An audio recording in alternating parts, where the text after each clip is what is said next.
তো বন্ধুরা, তোমরা কি রেস্টুরেন্টের মতো বাড়িতে বাটার চিকেন বানাতে চাও?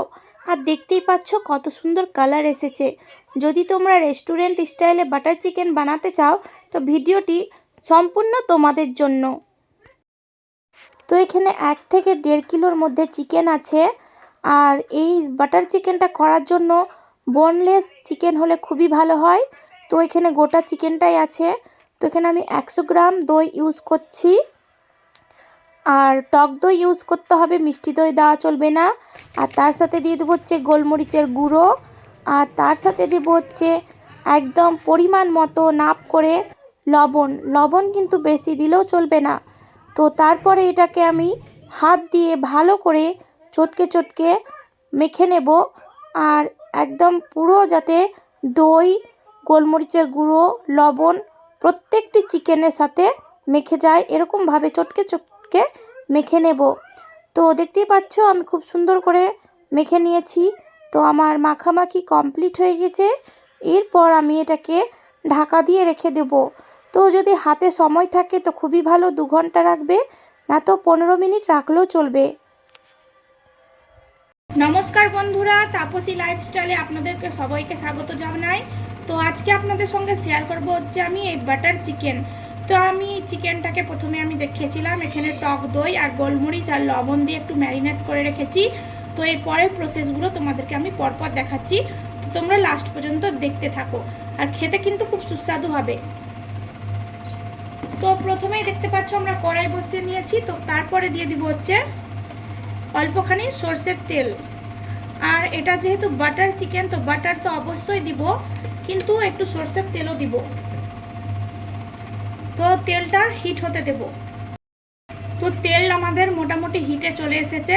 তো এর মধ্যে দিয়ে দিব হচ্ছে আমরা ডুমো ডুমো করে কেটে রাখা পেঁয়াজ কুচি।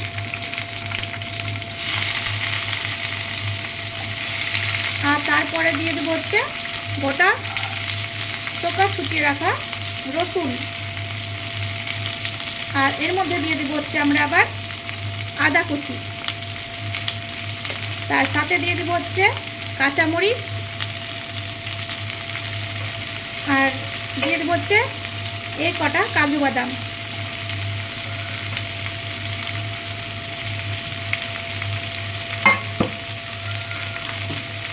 তো এটা আমরা হালকা ভেজে নেব, বেশি ভাজবো না। তো এগুলোকে আমরা বেশি না হালকা ভেজে নেব। তো চলো একটু নাড়াচাড়া করে এগুলো আমরা ভেজে নিই হালকা করে।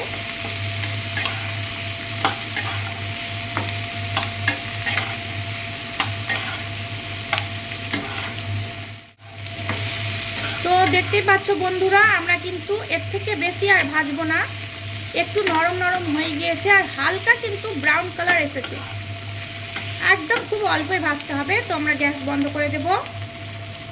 তো এটাকে আমরা এখন ঠান্ডা করতে দেব। তো বাটার চিকেনে যেটা লাগবে সেটা হচ্ছে পাকা পাকা টমেটো আর একটু পরিমাণটা বেশি লাগবে। তো আমাদের কাছে আছে মোটামুটি 1 থেকে 1.5 কিলো মাংস। তার জন্য 4টা বড় বড় টমেটো নিয়ে নিয়েছি। তো এটাকে আমরা পেস্ট বানিয়ে নেব। তবে আমরা মিক্সিতে ভরে পেস্ট বানিয়ে নেব। তো এই দেখো খুব সুন্দর করে কিন্তু আমি টমেটোর পেস্ট করে নিয়েছি। এর মধ্যে কিন্তু গোটা টমেটো থাকা যাবে না, একবারে খুব সুন্দরভাবে টমেটো পেস্ট করে নিতে হবে। যে মশলাগুলো আমি হালকা ভেজেছিলাম সেগুলোকে এখন ঠান্ডা করতে দিয়ে দিব। ততক্ষণ আমার ভাজা মশলাগুলো ঠান্ডা হচ্ছে, আমরা পরের কাজে চলে যাব। তো দেখতে পাচ্ছ এটা বাটার চিকেন, তো বাটারের পরিমাণটা অবশ্যই বেশি লাগবে। তো এখানে আমরা এতগুলো বাটার নিয়ে নিচ্ছি 1.5 কিলো মাংসের জন্য। তো দেখতে পাচ্ছ আমরা এতগুলো বাটার নিয়ে নিলাম। এবার কড়াইতে দিয়ে দেবো।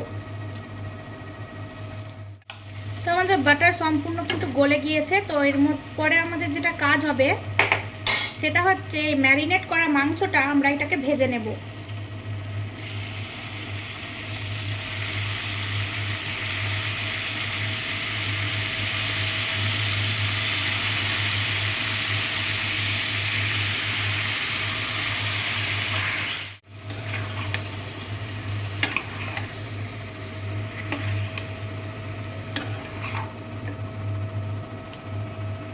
তো বন্ধুরা, এখানে আমরা চিকেনটাকে ভাজার জন্য দিয়েছিলাম বাটারের মধ্যে। তো তোমরা দেখতে পাচ্ছ এখানে কিন্তু প্রচুর পরিমাণে জল বেরিয়ে এসেছে। তো এখানে তোমাদেরকে একটা কাজ করতে হবে। এখন চিকেনটাকে এভাবেই ঢাকা দিয়ে রেখে দেবো আমরা যাতে চিকেনটা নরম হয়ে যাবে আর আসবে, তো একটা নরম ভাব চলে আসবে। তো তার জন্য চিকেনটাকে আমরা এইভাবে ঢেকে রেখে দেবো কমসে কম 5 থেকে 10 মিনিটের জন্য। তো বেশ কিছুক্ষণ হয়ে গেল, তো এবার ঢাকনাটা তুলে দেখি। তো দেখতেই পাচ্ছ এখনও কিন্তু অনেক জল আছে। তো আমরা ঢাকা দেব না, এবার ঢাকা খুলে এভাবে একটু নাড়াচাড়া করে নেব আর একটু জলটা শুকাবার একটু অপেক্ষা করব আমরা। তো এর মধ্যে আমি একটা কাজ সেরে নিয়েছি, সেটা হচ্ছে এই দেখো ভাজা মশলাগুলো আমার ঠান্ডা হয়ে গেছিলো, তো ওগুলোকে ভালো করে একদম সুন্দর করে পেস্ট করে নিয়েছি। তো তোমরা সবসময় লক্ষ্য করবে পেস্টটা যাতে একবারে মিহি না হয়, একটু দরদরা থাকে। তো বন্ধুরা দেখতেই পাচ্ছ মোটামুটি আমাদের চিকেনটা ভাজা ভাজা হয়ে গিয়েছে। তো এটা আমরা উঠিয়ে রেখে দেব। তো ওই কড়াইতে দিয়ে দিব হচ্ছে আমরা আবার বেশ খানিকটা বাটার। তো আমরা এই পরিমাণের বাটার দিয়ে দেব।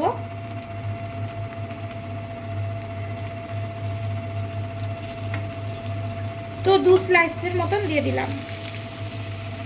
তো এটাকে ভালো করে গরম হতে দেব। বাটার চিকেন রান্না করার পদ্ধতি কিন্তু খুবই সহজ আর খুবই ইজি, আর রান্নাটা তাড়াতাড়ি হয়েও যায় আর একদম ঝামেলা নেই, ঝামেলা মুক্ত একটি রান্না, আর খেতেও কিন্তু খুব টেস্ট হয়। তো এবার মিক্সিতে পেস্ট করা মশলাটা আমরা দিয়ে দিব।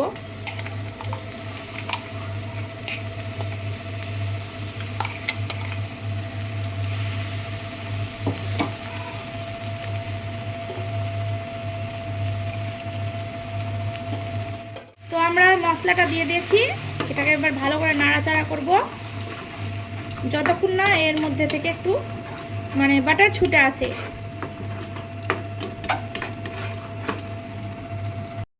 তো বন্ধুরা আমাদের এই মশলাটা প্রায় ভাজা কমপ্লিট হয়ে গেছে, সাইড থেকে কিন্তু বাটার ছেড়ে দিচ্ছে। তো এবার দিয়ে দিব হচ্ছে আমরা এর মধ্যে এই টমেটোর পেস্ট। তো আবারও এটাকে আমরা ভালো করে নাড়াচাড়া করব।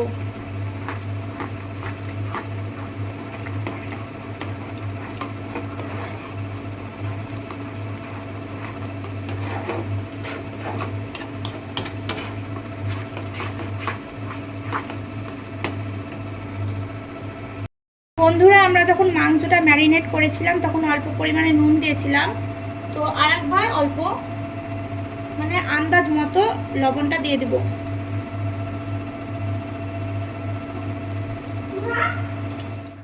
তো টমেটো দেওয়ার পর কিন্তু বেশিক্ষণ কষানোর দরকার নেই। তো দেখতেই পাচ্ছ খুব সুন্দরভাবে কিন্তু আমার মশলাটা কষানো হচ্ছে, প্রায় হয়ে গিয়েছে। তো এর মধ্যে আমরা অ্যাড করব হচ্ছে এবার গরম জল। তো ঠান্ডা জল একদম দেওয়া চলবে না, অল্প পরিমাণে এখানে গরম জল দিয়ে দিব।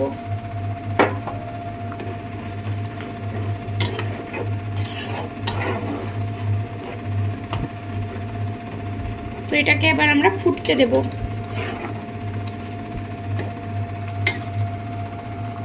তো খুব সুন্দরভাবে আমাদের এই মশলাটা ফুটছে। তো এর মধ্যে এবার আমরা চিকেনটা দিয়ে দেব। তো এর মধ্যে চিকেনটা আমরা দিয়ে দিয়েছি। তো এবার চিকেন দেওয়ার পর এটাকে ভালো করে নাড়াচাড়া করে নেব আর এটাকে আমরা এখন ঢেকে দেব। 10 মিনিটের মতো এটাকে ঢেকে নেব। তো 10 মিনিট মতন হয়ে গেছে, এরপর আমরা ঢাকনাটাকে তুলে দেখব। তো দেখতেই পাচ্ছ বন্ধুরা কি সুন্দর কালার এসে গেছে এর মধ্যে, আর কিন্তু চিকেনটা সিদ্ধ হয়ে গেছে খুব সুন্দর।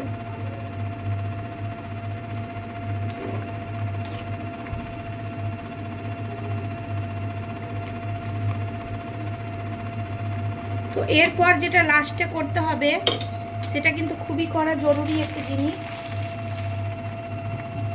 কাসুরি মেথিকে আমরা নেব আর এইভাবে হাতে একটু মুচড়ে নেব। মুচড়ে নেওয়ার পর কিন্তু এটা দিয়ে দেব।